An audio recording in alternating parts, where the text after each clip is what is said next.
বাইরে উচ্চশিক্ষার কথা ভেবে থাকলে বর্তমানে আপনাদের জন্য একটা সুবর্ণ সুযোগ রয়েছে, সেটা হচ্ছে সৌদি আরব।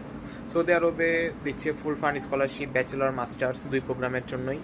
আপনারা চাইলে অ্যাপ্লিকেশন করতে দেখতে পারেন। সৌদি আরবের প্রায় 25টি ইউনিভার্সিটিতে অ্যাপ্লিকেশন করা যাবে এবং অনেক সাবজেক্টেই এই ফুল স্কলারশিপটা অ্যাভেলেবেল আছে। এবং শুধু যে অ্যারাবিক স্টাইল সাবজেক্ট বা শরিয়া সম্মত সাবজেক্টগুলোতেই আছে বিষয়টা এরকম না, আরও বাইরে অনেক সাবজেক্টে এগুলো অ্যাভেলেবেল আছে, আপনারা চাইলে দেখতে পারেন। যদি এর বিস্তারিত ভিডিও চান, কীভাবে অ্যাপ্লিকেশন করতে হয়, কোন পোর্টাল থেকে অ্যাপ্লিকেশন করবেন, কোন কোন ইউনিভার্সিটি আছে, এগুলোর জন্য বিস্তারিত ভিডিও চাইলে দ্রুত কমেন্ট করুন, আমি বিস্তারিত ভিডিও বানিয়ে আপনাদেরকে দিয়ে দেবো। আর এটা একটা ভালো সুযোগ, কেউ অবহেলা করবেন না। ফ্রি অ্যাপ্লিকেশন করে দিন, গভর্নমেন্ট স্কলারশিপ ভালো কিছু হইতেও পারে। এবং 4 বছরের জন্য সম্পূর্ণ যাতায়াত খরচ, তারপরে থাকা খাওয়া এবং অন্যান্য অন্য অনেক অ্যাকোমেন্ডেশন এখানে ইনক্লুডেড থাকবে। সো দ্যাট এগুলা আমাদের মতো দেশের স্টুডেন্টদের জন্য খুবই বেনিফিশিয়াল হবে। তাই অবশ্যই অ্যাপ্লিকেশন করুন এবং বিস্তারিত জানতে চাইলে কমেন্ট জানান, আমি ভিডিও বানিয়ে দিয়ে দেবো।